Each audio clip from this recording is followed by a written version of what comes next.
Alright, in this video we're going to continue with our discussion on flow control. We're going to take a look at the switch statement. Now, we saw in the last video that the if statement provided us with quite a bit of power.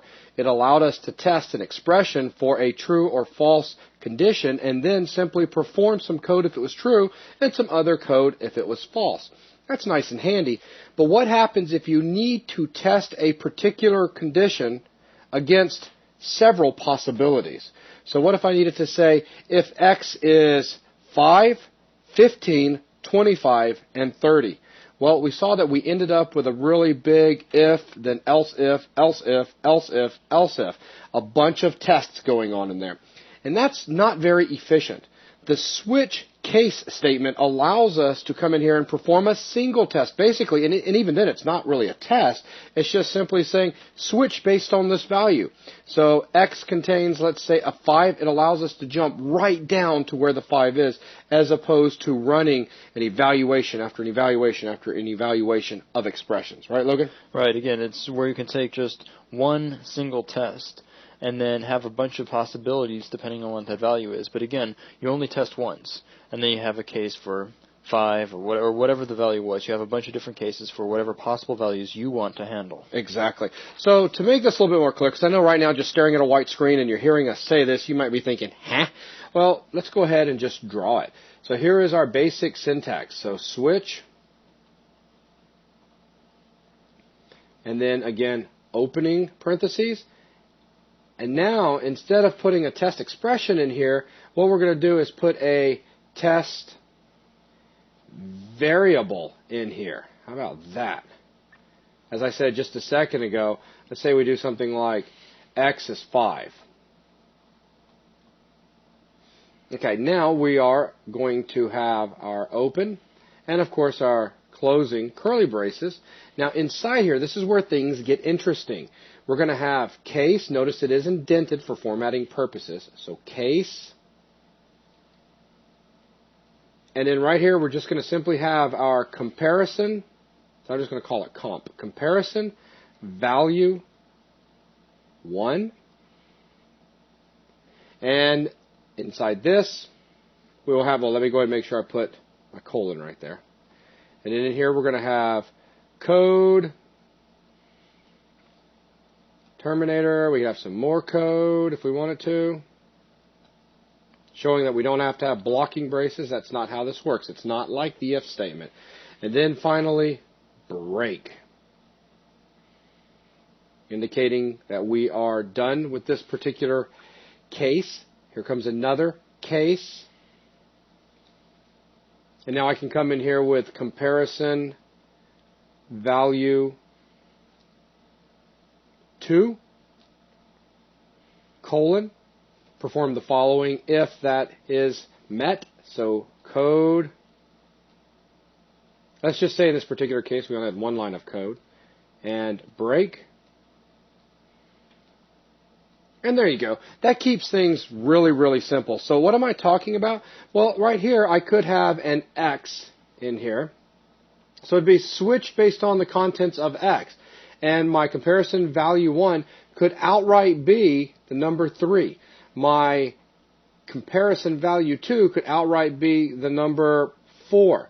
So what's going to happen is here you're saying switch based on x. In case it is 3, do this section. In case it is 4, do this section. Okay, and then finally we are at the end of the switch. This is the most simplistic outline of a switch right here. Now, in a minute, we'll make it a little bit more interesting by throwing in some more flavor, if you will. But first, let's go ahead and jump over to Visual Studio and create a very simple scenario. So let's go and start a new console app. And let's create an x integer. All right. Int x. Do you want to default it to 5 or initialize Sure, it to 5? We initialize it to 5. Now here we go. Very simple. We type in switch, and now we're going to give it our test variable, so we'll give it x.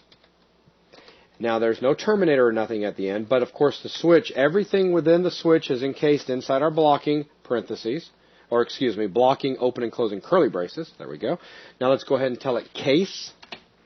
And now we're just going to put a literal value right there. So case 1, and let's go ahead and tell it to console write out right line. X is 1. Terminator, and then break on the next line. Now what I want you to do is go ahead and copy and paste that 5 times. All right, we copy. Or 4 more times. So 1, 2, 3, 4. So go ahead and do case 2, case 3, case 4, and 5. And then change all of our right lines to reflect the case they're in. All right, so what's going to happen when Logan does this execution in just a second? X gets created, 5 is assigned to it. Then we are going to switch based off of the value that is stored in X, which is 5, which means we simply come down to right here. We're not going to come in here and perform a test against this, and a test against this, and a test against this, and a test against, as if we were using an if, else if, else if, else if. That's the beauty of this. Very efficient right here. So with this, Logan, let's go ahead and execute it. But first, obviously, we're going to need to add at the very end a read line so that we halt execution. And be careful here, because you might look at the end of this code and want to immediately jump down here. Yeah, you're still inside the blocking braces. You're still inside this switch, so we need to jump down. Here's the block for the entire switch. So if we jump below that, now we're outside the switch. Okay. Or we could do a console.readLine, and then we're ready to test. All right, let's test it. So X is 5. All right, beautiful. Let's set X to 3. So initialize it to 3 and execute. X is 3. All right, fantastic. Now what I want you to do is go and put a breakpoint on it. Change X to 4. And then let's go ahead and hit F5. Okay, so here we are, ready to initialize X. Let's go in step. So X has now been initialized, and you can see both right here inside X is 4. And down here in our locals window, we have X is 4. Let's go ahead and step. Wow, we didn't have to compare it against all these other guys. We knew right where to go. So now we're going to write out X is 4. So let's go ahead and step. Okay, and now we're going to break out of the switch. So let's step. And we just broke out of the switch. We're now back to regular execution. So go ahead and hit play. And bink. And go ahead and bring that up. Oh, there it goes. And X is 4. That's what we were looking for. Now what I'd like for you to do, Logan, is close this and change X to 14. And go ahead and hit F9 again for me. There we go. Toggle that off. That's good. Now let's go ahead and execute this. Look at that. X was not 1, 2, 3, 4, or 5. So there was no catch-all. Basically, in case none of the cases matched, we didn't have a default to occur. And often when working with a switch statement, you're going to want some sort of default code to occur if none of the cases were matched. Okay? So let's go ahead and close this. And let's take a look at how we do that. Jumping back over here to the whiteboard. It's very simple, actually. I'm just going to extend this just a little bit, just so I don't have to write all of this again.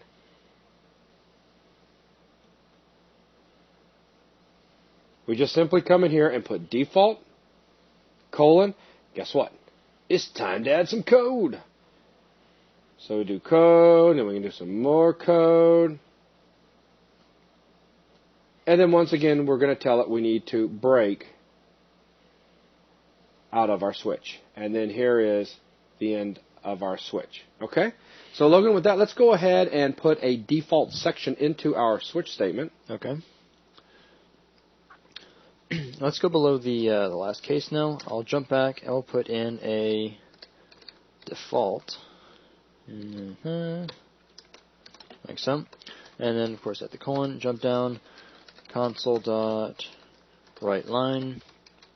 X was not 1, 2, 3, or 4, or 5. All right. Now, let's go ahead and break out of that. And yes, we need to break. So, there we go. And now let's go ahead and execute. X was not 1, 2, 3, 4, or 5. Huh, very good. Look good to you? Look good to me. Certainly does. Did not comply with any of the other cases, so we hit the default. So, simple enough. The next thing I want to do is talk about fall-throughs. from those of you that have worked with other programming languages like C or C++, you may be used to working with the switch and having a case finish its code and then fall through to the next case. And of course, you had the ability to put a break in there to simply jump out of the switch, but in this case, we have to put break. Or there's two other things we can put, which we can talk about in a minute. But you cannot simply fall through to the next case once you're completed executing the code in the case before it, if there is code in that case. That's the interesting thing. So we can do a fall through. Let's go ahead and demonstrate a fall through, Logan, by just deleting that out right there. And then we can just kind of butt them up. So now we're going to switch based on the value of x. If x is 1 or 2, we're going to execute the case 2 code. So we can just go in here and update this to say x is 1 or 2. So this is a particular situation where if the value is one or the other, do this one area of code. So let's go ahead and jump back up to the top and change that to perhaps a 1 will work. Let's go ahead and run it. And x is 1 or 2. Let's go ahead and close it. Change x to a 2. X is a 1 or a 2. Close it. Let's set x to a 3. X is 3. So that you can see the fall through is working just fine. All right, very nice. Now, the next thing that I'd like to do, all right, this is where things are going to get a little bit more interesting. I'd like to talk about the two other possibilities that we can use instead of the keyword break. At this point, you've seen the keyword break simply breaks us out of our switch. If Logan was to forget the keyword break, let's go ahead and try it. Now compile. It's not going to work. Control cannot fall through from one case label to another. It's just not going to happen. So let's put that break back in there. Now, we can do two other things outside of break. We can do a goto and a return. And a return might be very helpful. Goto you got to be careful with because you can quickly start creating spaghetti code if you're not thinking clearly when you put it together. We'll look at that last. First, let's look at a return. And in order to look at a return, let's go ahead and create a method, Logan, that we can return from. Okay. Let's make ourselves a static void method called checkValue. Okay. And let's go ahead and pass in an int to it. So we'll give an int x into checkValue. All right. Now, let's go ahead and define a switch inside, switching based on x. Except let's do it a little differently. Switch x, okay, good. And we'll block it in, and now let's go ahead and do case, it's 1. And now we can go ahead and write line. Just say x is 1, and then we're going to do another write line underneath that. Okay.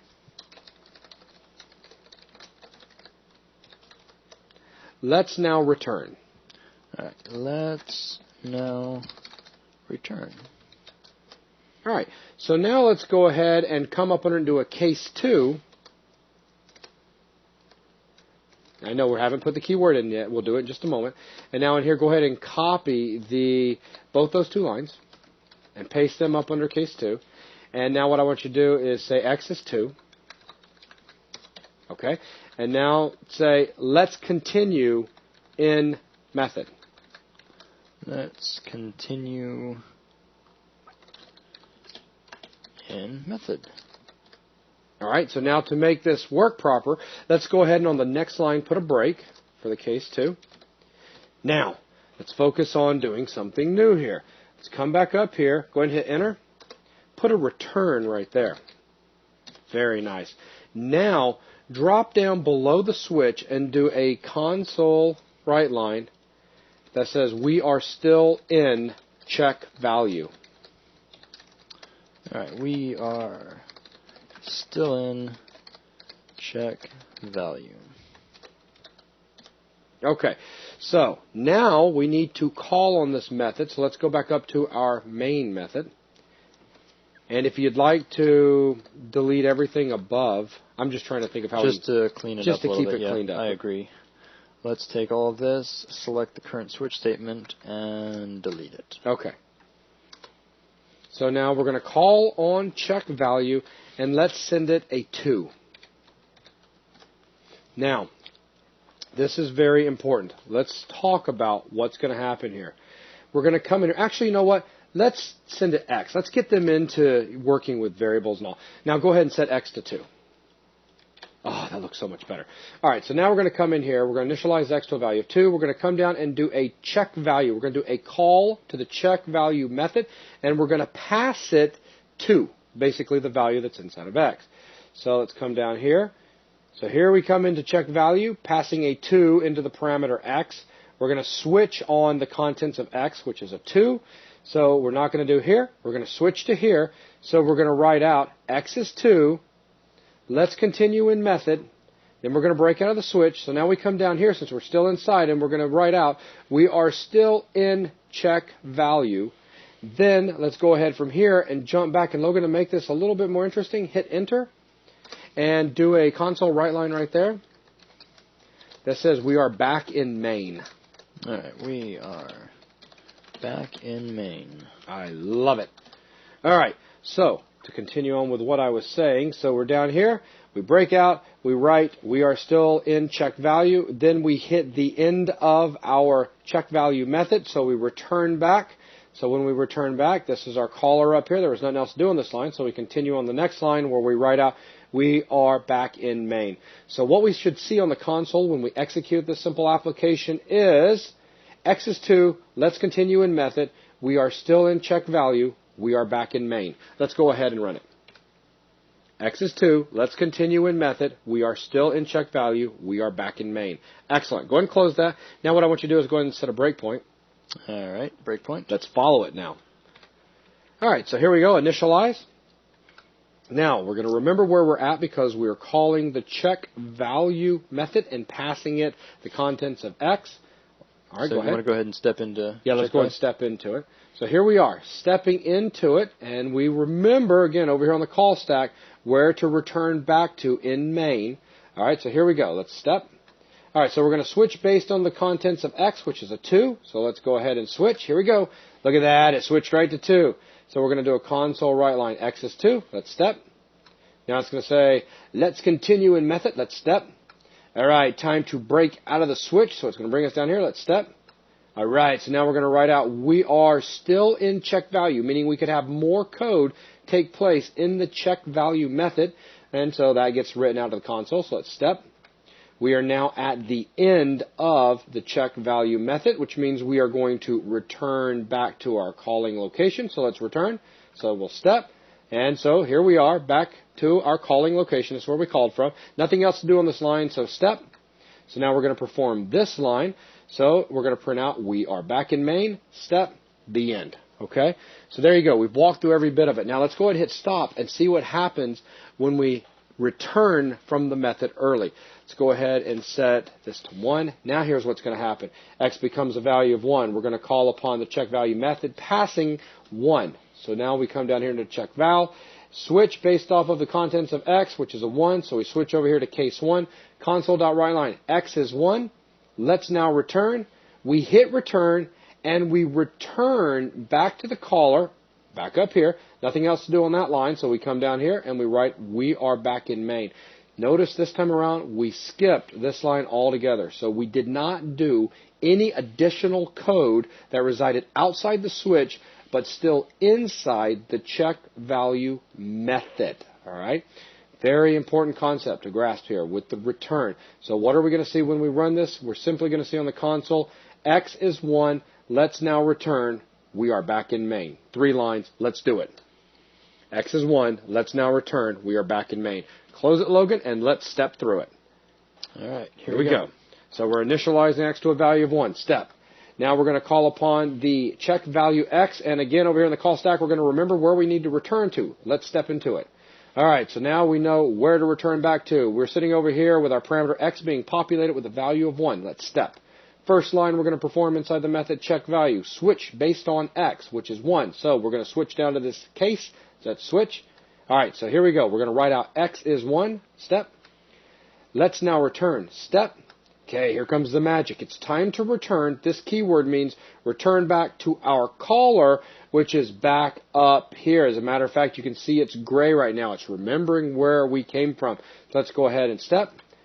And step. Well, go ahead. What were you going to say? You can see it stepped past that we are still in check value. It hit the very end. It did not do any additional. So this is the return right here. Ready? Go. And now we're back to check value. So we did return back out of it.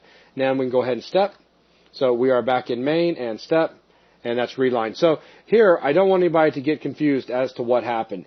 The return basically says, okay, we're finalizing our method and return back. There was no additional code that was executed within the method.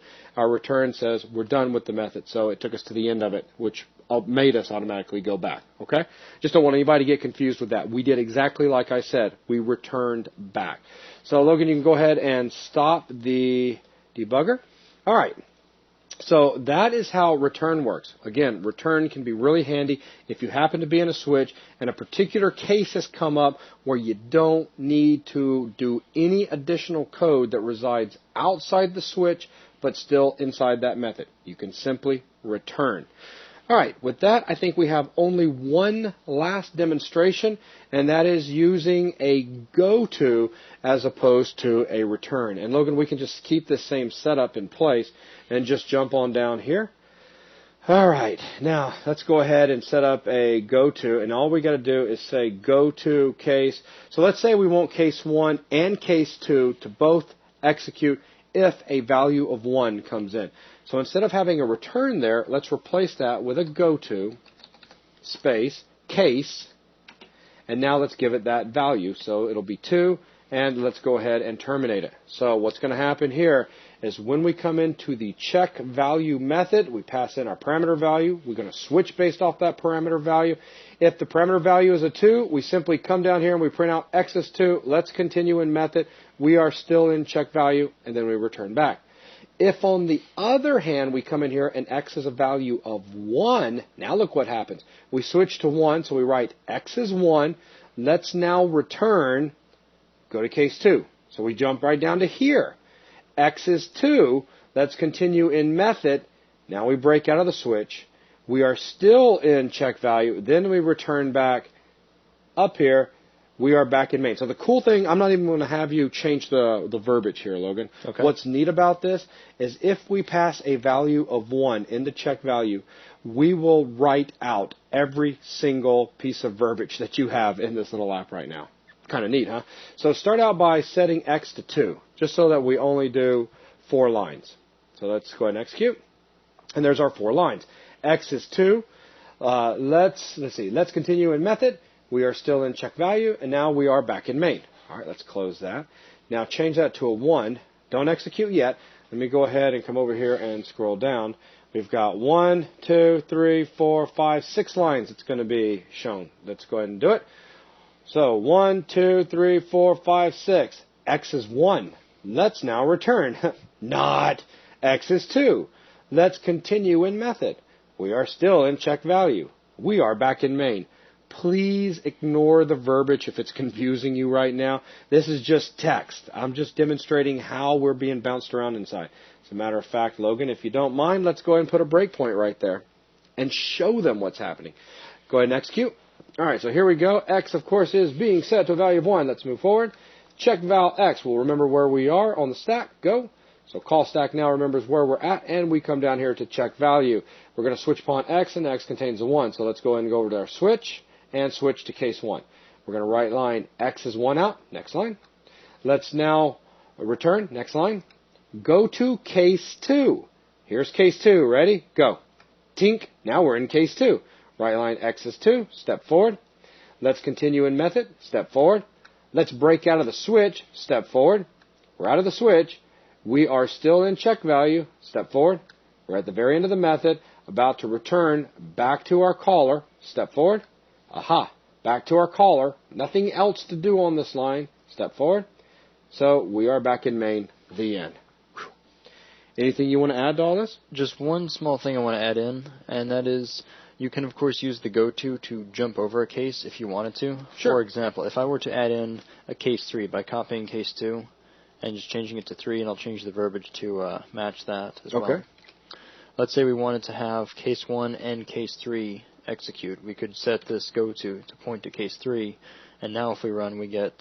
let's just turn that off. And Continue. And here it comes. There you go. So x is 1. Let's now return x is 3. Let's continue in method. We're still in check value, and we're back in main. Absolutely right. Beautiful stuff. So that's it. That is a case statement. It allows you to take an integral value, so a whole number, if you will. It also allows you to take a Boolean in, so you can take a true-false value in. It also allows you to take a string and a char. So this x didn't have to be a number here. We could have actually compared north, south, east, and west and put those inside of quotes. And it had north, south, east, and west down here. As a matter of fact, did we do it that way in Hyperion? I believe we did. The only difference is we defined north, south, east, and west back in directions. So That's we were technically right. doing a switch on a string variable, but same idea. Same idea. So just wanted to point out that you, of course, you're not stuck with it just being an integer value. Just, of course, in this particular case, let's just stipulate for a moment that x was actually a string. Then if you were comparing it, give an example of north. It needs to be in your double quotes. And spelled correctly. And spelled correctly, like such. And if it was a char that you were sending in, it would need to be in the single quotes, like such. Okay? So that's pretty much it. The key thing to remember is that with the switch statement, you're going to have an open and a closing curly brace, and it's going to define all of your cases within. You can have as many of these cases as you would like. Each case basically ends with a colon, and then the code starts after it. At the end, you must have a break, and I say at the end, I mean at the end of each case section, you must have a break, a go-to, or a return. One of the three. If not, it's going to act as if you wish it to fall through, and the compiler is going to give you an error and tell you that fall through is not permitted. So just keep that in mind. So you've got to have one of those three keywords at the end of each section of code that belongs to each case. And then the last thing to add, finally, is that we can have a default section that is what I like to call a catch-all, just in case we come in and it doesn't match any of the cases, we still catch it and we can process something with it if we want it to. Kind of a generic section of code, which is for every value other than what we were looking for. And then we jump out of the switch. Anything else you want to add?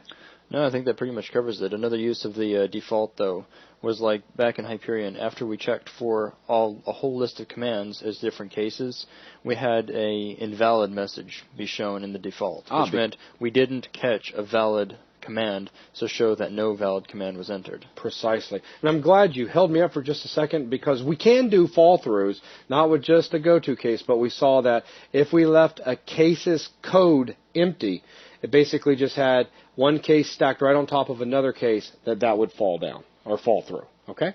So with that is going to wrap up this video on the switch statement. Thanks a lot.